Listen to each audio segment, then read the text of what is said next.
BodyBags, where horror lies.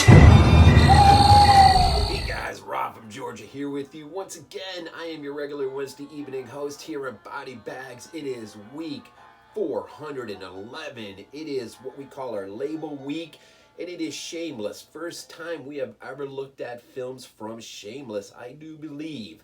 And yours truly, of course, my only second Ruggero Deodato film I've ever reviewed, Cannibal Holocaust being the first. And so this is of course Shameless release, and 1988 of course, and starring, man, how can you go wrong with Donald Pleasence as the inspector and Michael York. Now there is a name I have not really thought about or really watched anything from since probably I was a kid watching Logan's Run, and then somehow over time, man, I don't know. So it was insane to just kind of be reunited with this actor who played such a big part of my childhood in terms of Logan's Run, and I might have caught him some other things. But Michael York is a name that I never really think about, but when someone says his name, it's like, boom, things start going off. And Donald Pleasence, 88. This is, of course, the year Halloween 4. They will resurrect Michael Myers, and Donald Pleasence will find himself comfortably back in his Loomis role, post, of course, to Halloween 3 and the fallout from that, unfortunately. But man, so really, this is, just talk about the label for a minute. The label's kind of interesting. My one criticism was, and I say was, just that they don't put anything on it. There's no real extras. There's no real, there's nothing in trailer. Some trailers, Shameless trailers, that aren't shameless. But I was reading somewhere just the other day. I was reading somewhere that this is with intent, I guess, that really things are formatted, templated in a way to, be a throwback to the old VHS days when you just pop in the VHS tape, trailers would roll on, and then boom, your feature presentation, whatever, would pop on, and really that's all she wrote. And so knowing that, now I kind of get it a little bit, if that is in fact the intent. So you're not going to get a lot of extras, but the transfer is pretty freaking awesome, man. It really looked beautiful. I was watching it last night. First time watch. Is basically what you got here in this film is Michael York is a world-renowned pianist, and he's 30 years old, and he just finds out that he has this, I can't remember what it's called, but he has this disease that is really, really super rare in adults. You occasionally find it in children, but it's a rapidly aging disease. And so he goes within months from 30 to looking like he's 80. In fact, the special effects, the makeup are quite remarkable. The editing, the work on this film overall is just really good. But the makeup really sort of reminds you a little bit of Seth Brundle from the Fly remake. So a little bit of body horror, I guess, because really at the centerpiece, it begins as a giallo, but it doesn't hide its identity very long in light of a much more important thing to attend to, and that is, how do we deal with dying? How do we deal with death? Giovanni Lombardo Radice plays a phenomenal, very, very short, but a phenomenal role as a priest, an old friend of Michael York's character, Robert Dominici.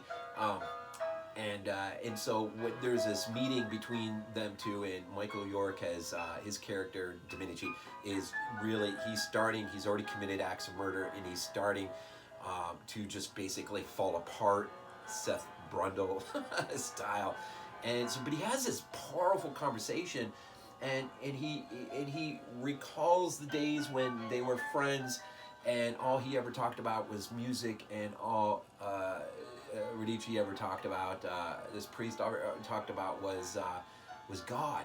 And just Michael York, man, just absolutely, his character explodes in this frustration of just, is this how your God treats me. Now, I mean, that is a loaded thing when I'm in, I don't have time to sit here and talk about that, but it does beg a lot of questions on the character's part in terms of any initiative on his part to even want to have some semblance of a relationship with God. But we do get a powerful moment where he's soul searching, wondering what has he done to bring about this kind of wrath, and he's not taking it well. And of course, dementia sets in quick, and what we find here is someone who his first act of murder is actually the doctor who tells him the bad news of what's happening, and he kills her. And I have to say, the set pieces of gore, man, there's one that takes place in a train station that harkens back to Phenomena, man, in just a crazy way, man. It is sort of a smash through the glass, the blood flies, man, and it's just, holy crap. I'll say they're quick for the most part. The gore is not what you would expect from Deodato. He's more interested in other things, and he's got some characters, some actors that can allow him to do that. He's got Donald Pleasence in rare form. No, I shouldn't say rare form, in good form. And then, of course, he's got Michael York there. He's got, of course, as the priest. This may be the best short scene I've ever seen Giovanni Lombardo Radice do. His conversation with Michael York is really good. Just the expression on his face and just the emotion that he conveys. He really doesn't know what to do with him, because, I mean, he's committed these acts of murder, and what do you do with that? But yet at the same time, he conveys a sense of empathy, because not that he understands, but he senses that he's struggling with something that he can't control. And so there's a lot there, man. There's a lot there. And, and Michael York and Donald Pleasence's character really quickly evolves into this really awesome cat and mouse game where Domenici does everything he can to set himself up to be caught, and yet every time, somehow, he's allowed to just walk away. And it drives Donald Pleasence's character, Inspector Dottie, crazy. And he tells him he's going to drive him crazy, and he tells him he's going to keep on killing and killing and killing until somebody stops him or time itself stops him, which ultimately in the end, it is in fact just that. Time will finally have to step in between these two as their fates finally do intersect. It is too late for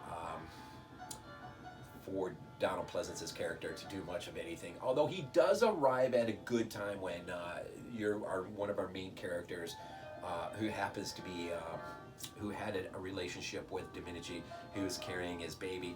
I'm just gonna kind of the climax leads up to her place, and as that begins to unfold between them,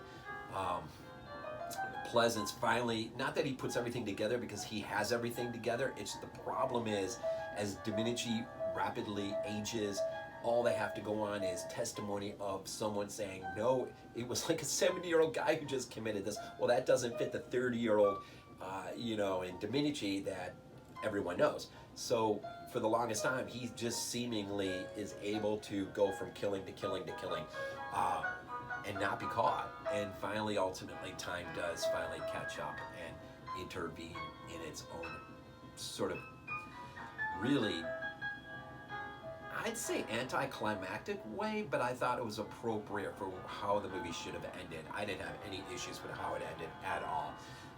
There was no need for any spectacular ending here. What we had here folding across the screen is just a tragedy. It is a tragedy of huge proportions for someone who, it's kind of like Doctor Strange in a way, just how he rapidly goes through that moment where he can't get his mind wrapped around the loss of his hands as a surgeon. You watch the quick degeneration of Claude Rains in The Invisible Man, or Spider Baby and the Mary disease, or any one of these films. But this really does get at the heart at both death and dying, and where Pleasence probably represents anger at its best, York represents anguish at its best, and it is quite. I was seriously impressed I was impressed with this. This was pretty darn good. So anyways, it is Shameless week. Every day a new Shameless review is going to drop down, and I'm excited to check out the many films. We'll see how many Italian films drop, maybe perhaps, or just foreign releases. I think, I want to say too, I think Phantom of Death was one of the first that Shameless put out, right next to the New York Ripper, I think, if I'm right. But David Lewin, who I have to thank for this and all my Shameless, would better teach us on that. And I'll drop his link again down below. Anyways, Phantom of Death, Shameless, 1988, Donald Pleasence, Michael York, a Ruggero Deodato film that is, man, it is a great surprise. Here at week 411, it is Shameless week. Man, hope nothing but the best for each and every one of you as our days continue to unfold before us, the weeks and the months. Yeah, as always, football season's almost here, man. It is almost here. And with that, go Bills. This is not a dream.